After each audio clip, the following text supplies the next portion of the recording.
Good morning. Welcome to Lumera Morning Insights. Today, we will cover one of the most exciting topics, the implementation of a new Nordic payment infrastructure, enabling real-time cross-border payments in multiple currencies. We have some interesting guests with us today, and I will introduce them very soon. My name is Jan Hedestam, and I'm your host and moderator of this Morning Insights. I've been working at Lumera since 2004, and right now I'm working at product management.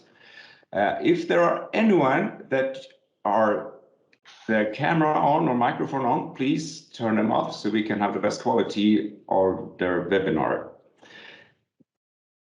Linda, can you switch picture? Thanks. In November 2009, we had our first and much appreciated Morning Insights. One of the topics was how mean time between surprises decreases and how to manage the emerging digital transformation.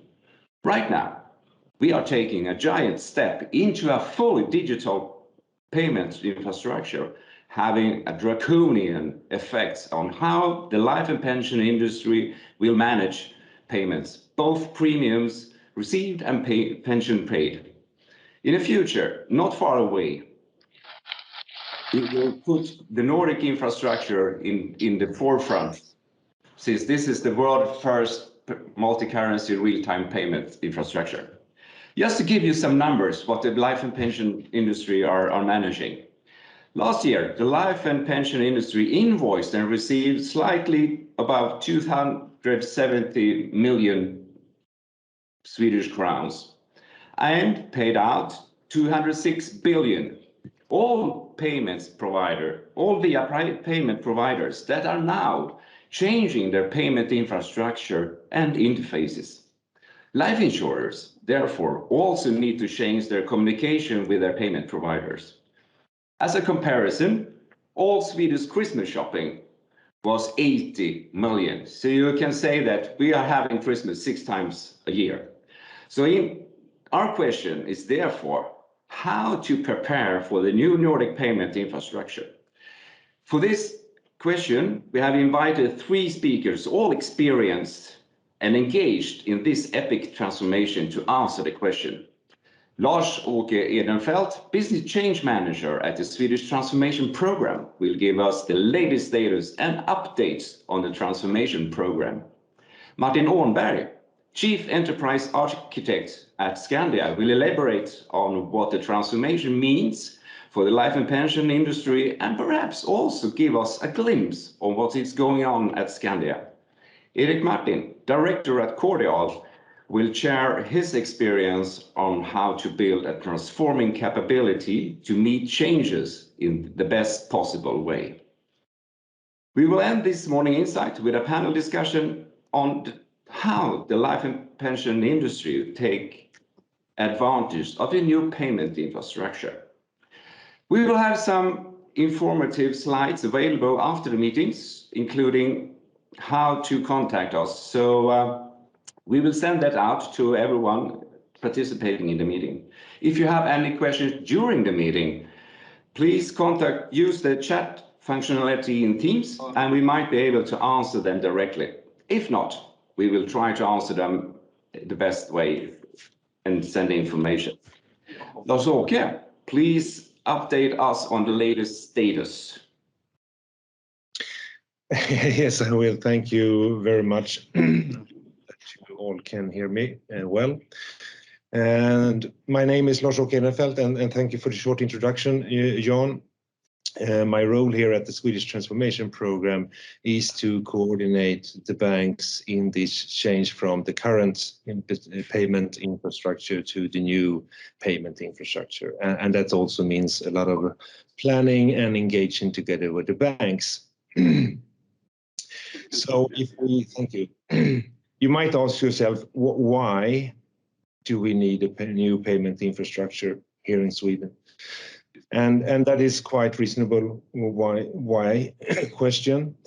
I've pointed out 6 different types here, but I would like to start with you need to change the payment infrastructure well ahead of when it's sort of out of date.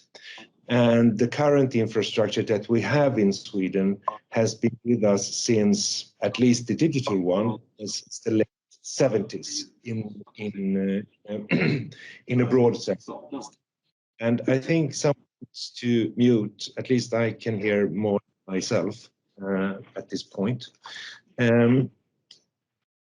Well, a new infrastructure, what is need to cater for is, of course, the changing customer expectations. I'm quite sure that if you sort of rewind your own life 20 years, you did your payments in quite different way compared to today. And that it goes for the whole society also means that companies do it quite different than for 20 years ago. There is a large number of formats used in the digital space today, and the international standards has quite been moving forward the last 10-15 years. So from a standard perspective, we need to align with the rest of the Nordics. That's the first step, and of course also needs to align with our European closest countries, at least those that use the euro currency. Competition and regulation has increased rapidly over these 10, 15, 20 years.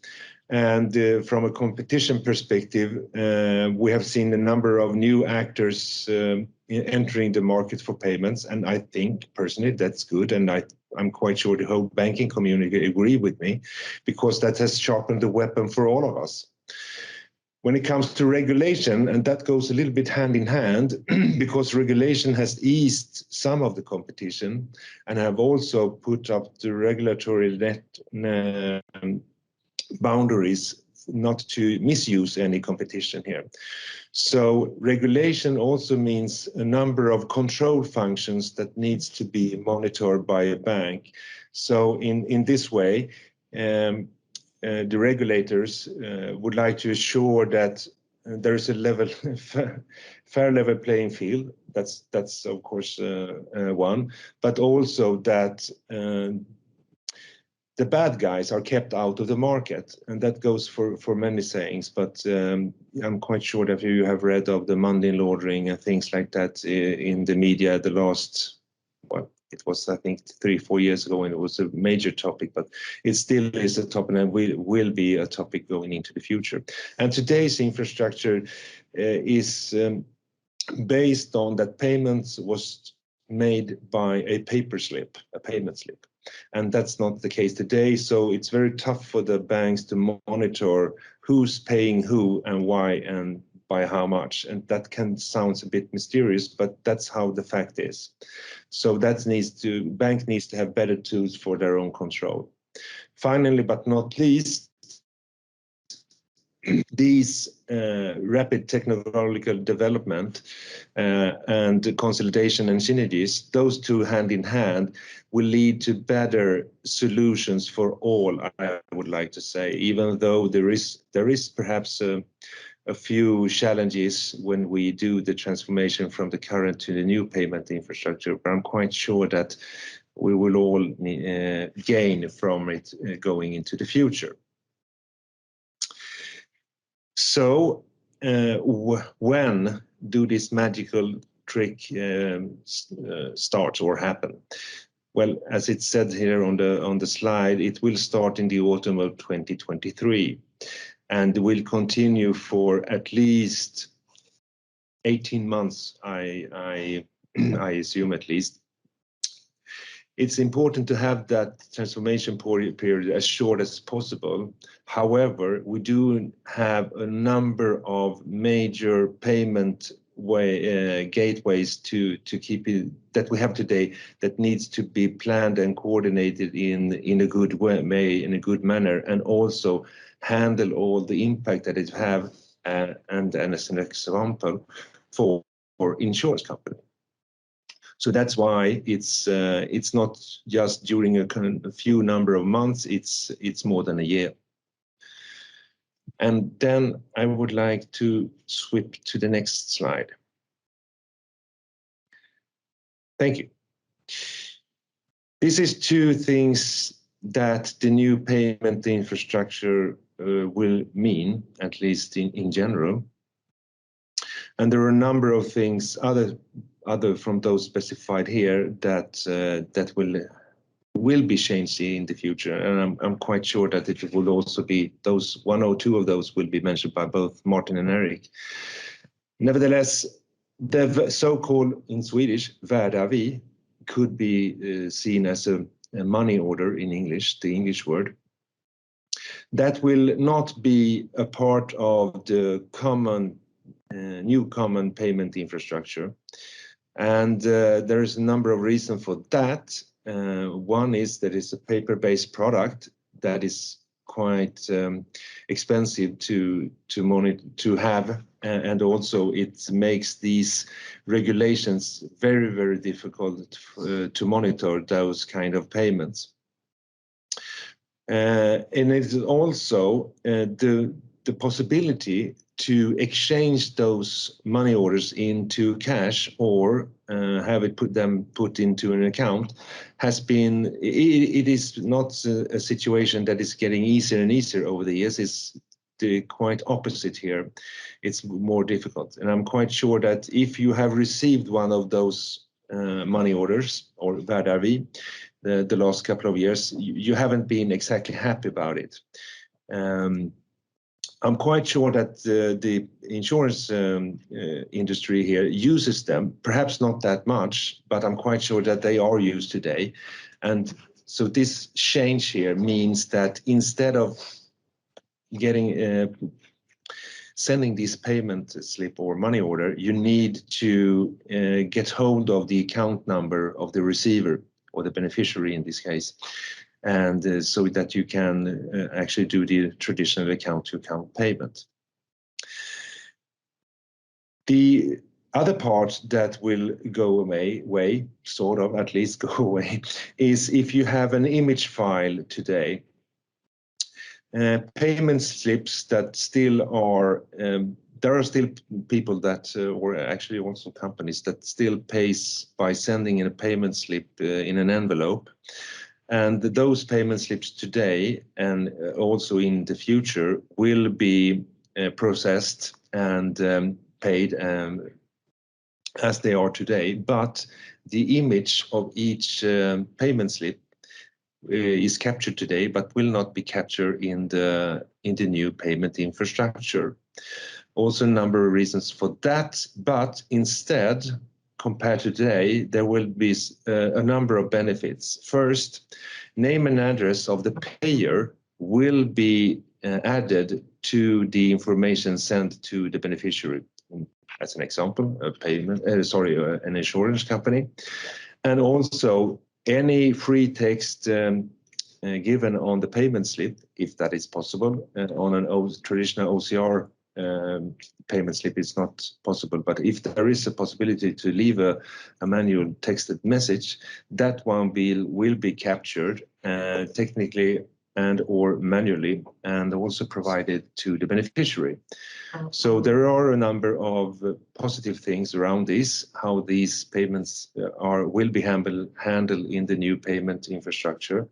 But again, the image file that you might get today will not be there in the future. So depending on how this is handled, you need to figure out a little bit about your processes. And that will be one of my final topics here, the last little bit less than a minute. I do not see that these kind of changes or the format changes that will happen is the challenges for you. You need to also analyze if it affects your current processes and if you need to change those processes. Some of them could be seen as negative, but I'm quite sure again that you will find a number of positive effects here also when you change those processes. So by that, as a final wording before I hand over to you again, John. Thank you, Lars-Åke. Thanks for the update and very informative. There are some challenges for the life and pension industry and also some benefits, of course. So we move over to Martin and please tell us your experience and what you see from a life and pension perspective. Yes, thank you, Jan. Good morning. My name is Martin Arnberg. I'm the Chief Enterprise Architect at Scania. And I'm here to talk about how this transformation will affect the life and pension insurance industry. First of all, I think this is a huge change that in the long run really will help us serve our customers even better by making everyday payments more efficient and offering new and better solutions. But right now, I think most of you experience this, as Lars-Åke mentioned, more like a change of protocol and implementing of new file formats that will affect pay and CAM files. But there's a lot more around the corner. If we look at this first area, real-time, cross-border, cross-currency payments, wow, now we're talking. This open up for things like Swish-like payments, 24/7 services, no more bank day, and a huge improvement of the security. And if you look at the second one, this new infrastructure actually offers one clearing settlement each hour for batch payments. We don't need to rush things like today to make sure that the receiver gets the money in time. But this is limited to the currency's open hours. And the other part is that we have now have this SA key instant payments that will be settled in real time for single transactions. But one of the biggest changes, I think, is that we are no longer limited to this 12-character information that we live with today.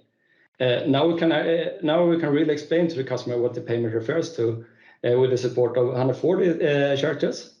And there is also support for structured references like OCR and invoice numbers.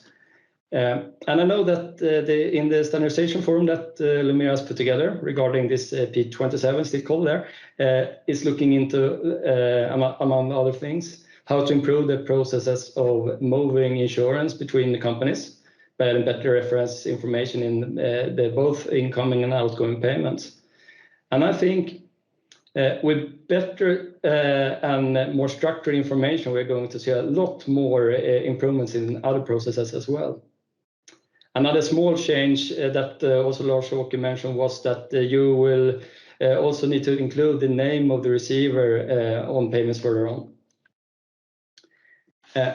Further on, we have one part, the bank, or some of you may have several banks, of course, that will handle the communication instead of the involvement of bank youth as today. And this actually means that you will need to put some pressure on the bank, start a dialogue to make sure that you will be able to take advantage of these new opportunities. Of course, we need to put the same pressure on Lumera as well to make sure that they implement support for all this new cool stuff. And there will, in the longer run, be new services that will replace Auto Euro, electronic invoicing, invoices. But there's not that much information regarding this today. And I think that one of the biggest questions is what will happen to the Auto Euro consent that we have with the customer today. Will this continue to apply or not? And I don't think there really is an answer on that one right now.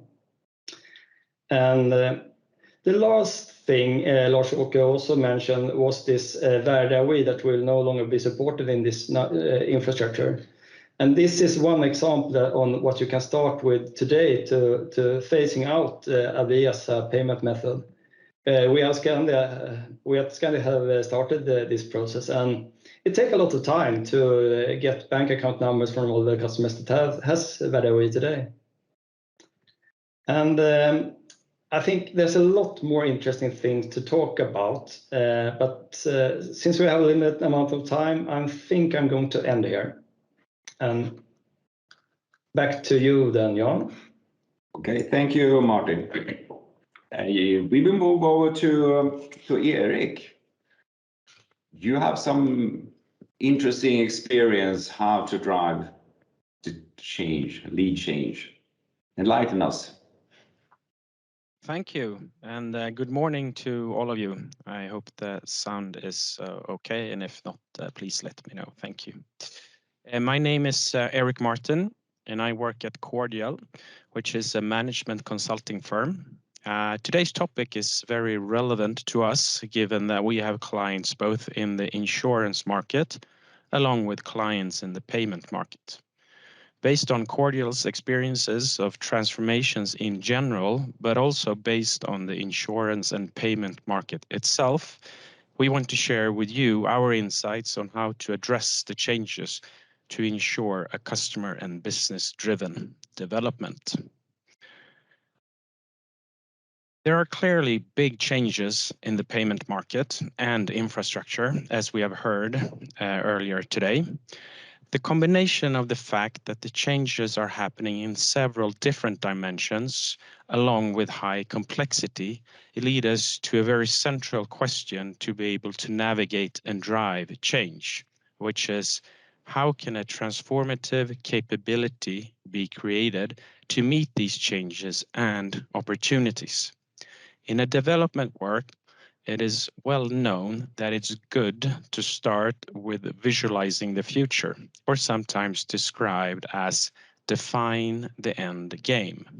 A big challenge, however, is that we can say with great certainty that no one knows what the future looks like, because if it was possible to predict it, there would be no uncertainty about it.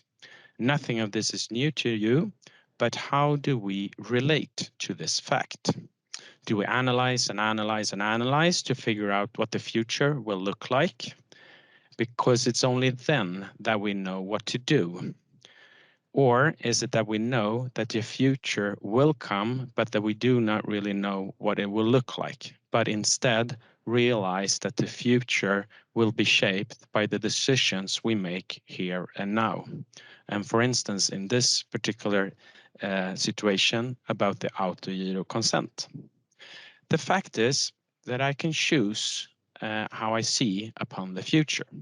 Either it is something I take ownership of and proactively explore based on what I want to be, that I want to be involved in shaping the future through my choices and development activities.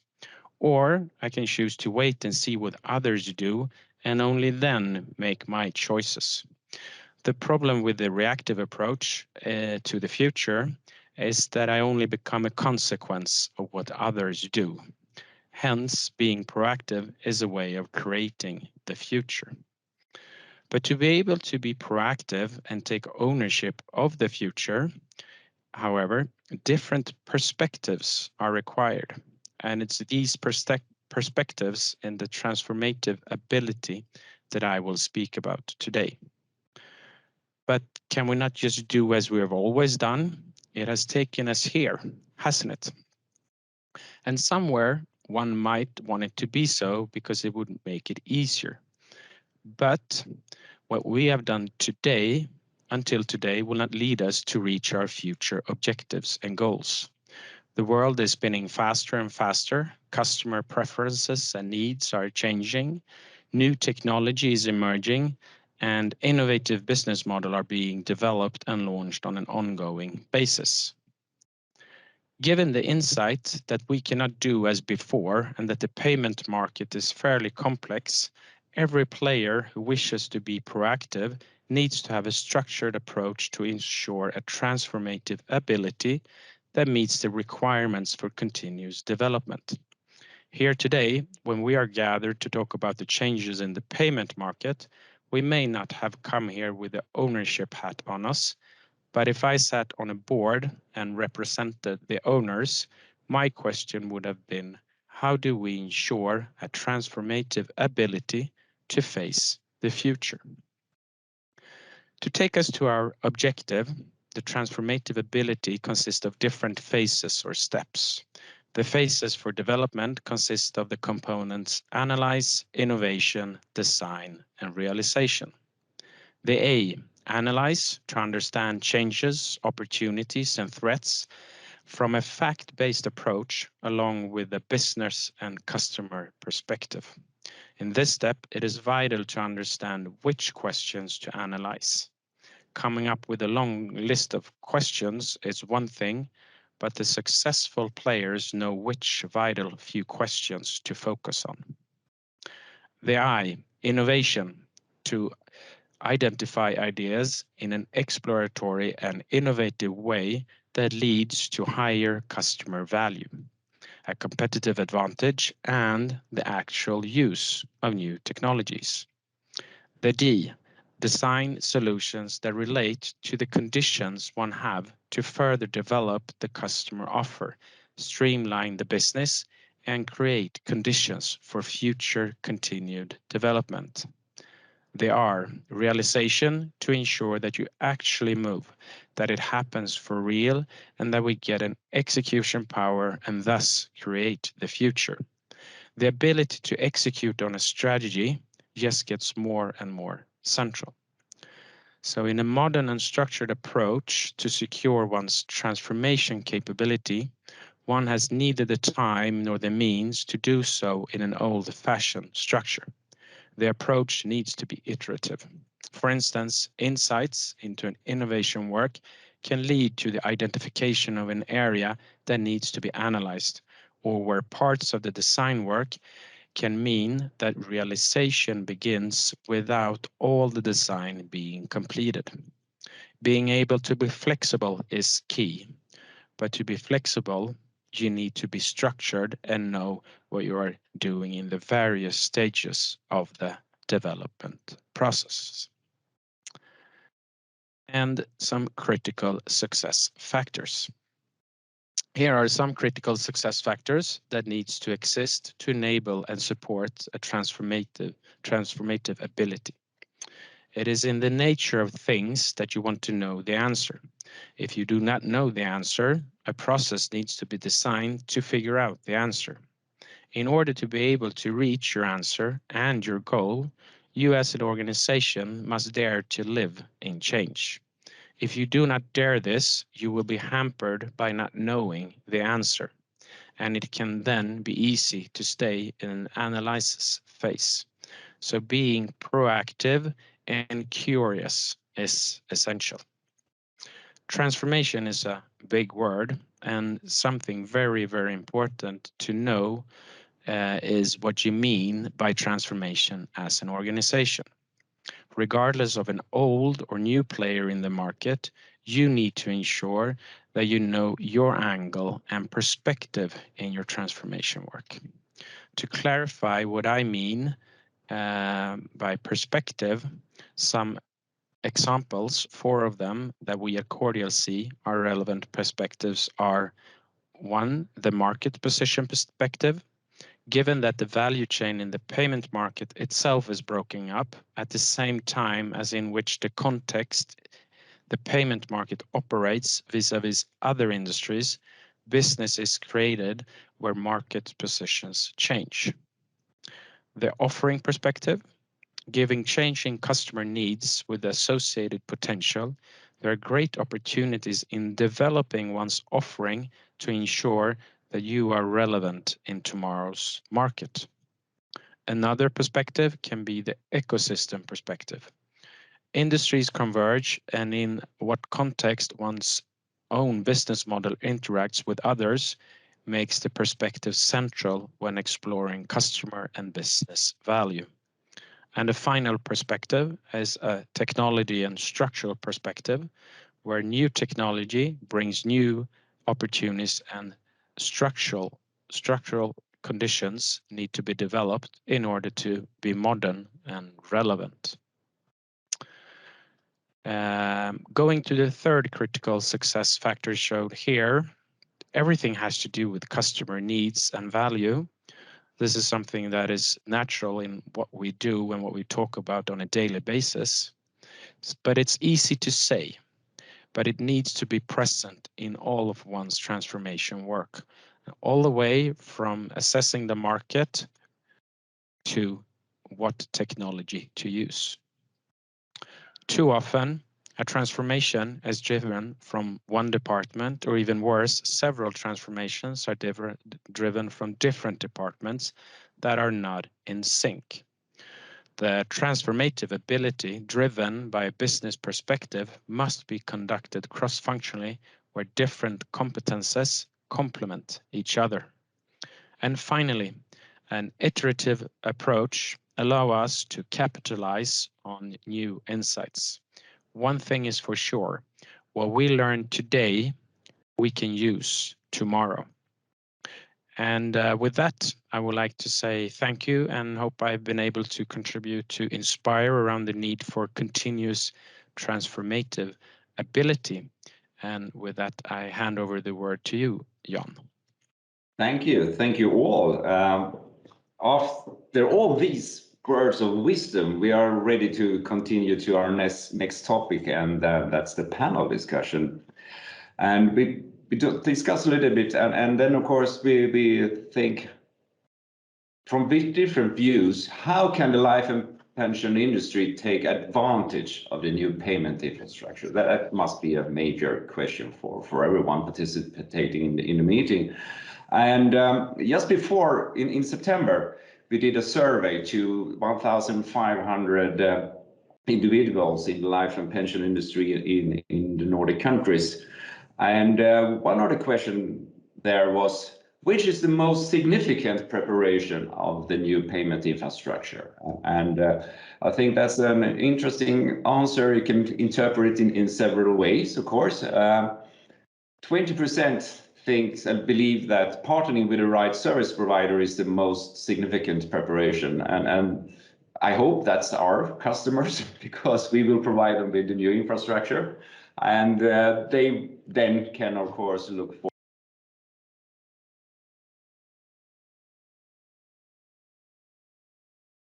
hur länge har Nej, bara ett par sekunder. Bara ett par sekunder, tack.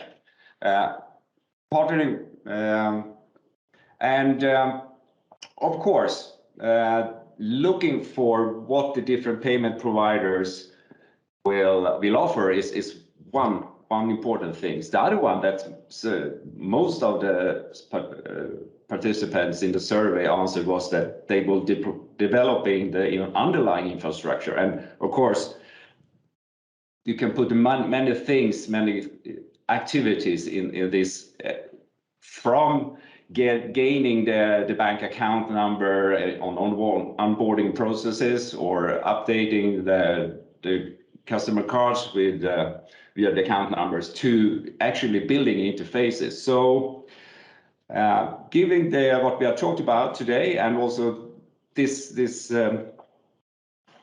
capture of what is important for the industry, Lars-Åke, can you elaborate a little bit about your views? Can you start off? Thank you.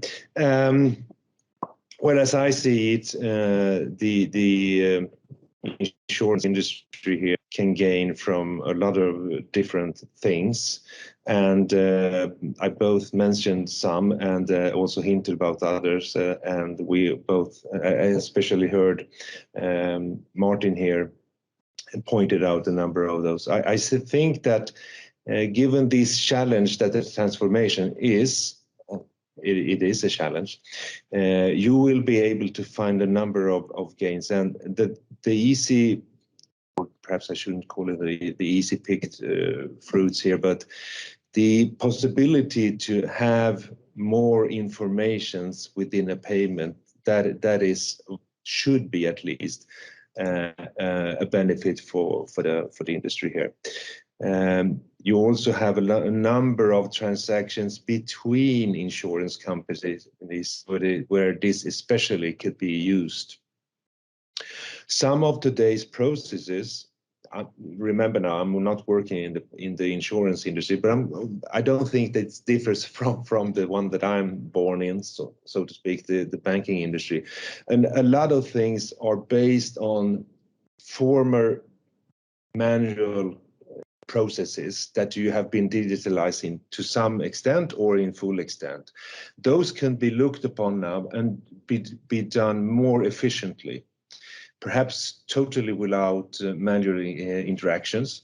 And if so, you can also you surely will be able to have a look upon them and drive them in the direction that suits just your business, if I may put it like that. So a number of gains. It's important to follow some kind of strategy, as Eric pointed out here in different ways, and do it in a structured way. Analyze, and then look upon your own processes. What will be affected, and what can we gain from that? I think that's my first take on it. Okay. Thank you. I think, as you mentioned, there are many driving forces here for the life insurance industry, both to comply with the regulatory framework that is always increasing, and we have now the anti-money laundering directive number 6. And then you have, of course, the productivity perspective. Can we reduce costs? And then how to provide better customer services. So, Martin, Yes. I think you are the expert in what the industry, what drives the industry, right? What are you looking for? What are your priorities? I did mention some areas earlier, and I totally agree with Lars-Åke that I think that this opportunity to get more information, structured information, that will be the top thing that we think that we will have to look into. How to, in our processes today, how can we use this in a better way to make a better customer experience or more efficient processes and that kind of thing. So next step, as I see it, is that we have to look in detail on our processes and see and start a dialogue together with Lumera, of course, and all your other customers together to make sure that we get the most out of these new opportunities. We don't have any payment providers in the meeting, but what kind of discussions are you having with the payment providers right now? We have, of course, a dialogue with them, and this is one concern. I think that a lot of the banks sets the agenda for this, and I don't think that every bank has the same agenda right now. So what you will get your hands on regarding these new opportunities, it's pretty much up to them, at least in the beginning. So this is something that we really need to start talk to them and make sure that we can together get this thing to happen.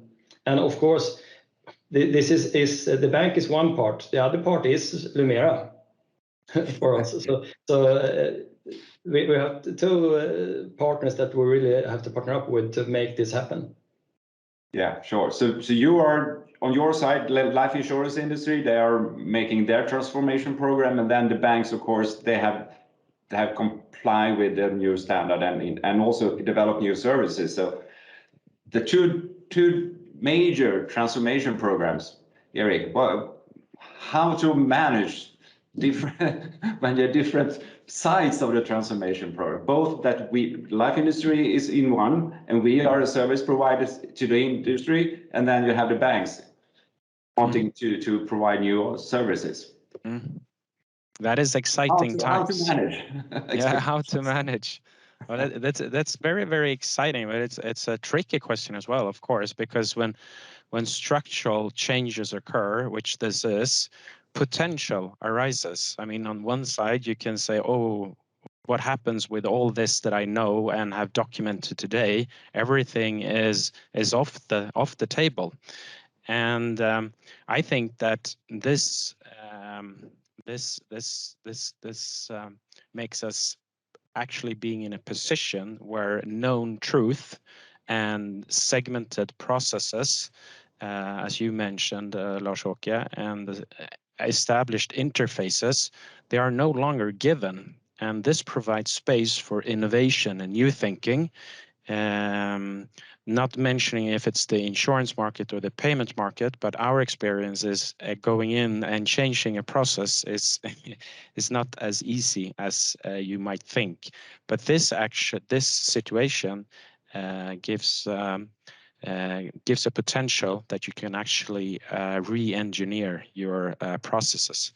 So I think that the advantage for the industry is that you can, on one side, develop your offer to your customers and partners, because the payment is a vital thing in your offering to your customer or your partner. I know that when a payment occurs in the life and pension industry, a lot of dialogue with the customers occur about the payment. So you can both enhance your offering to your customer and be more efficient.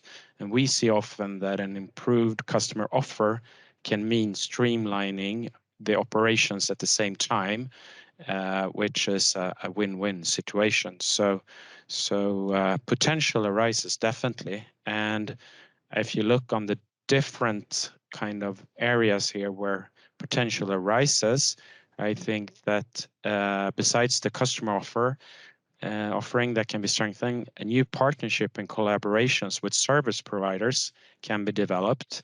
I mean, who will provide the different services in the payment market, let's say Autogiro or e-Faktura, that is not given.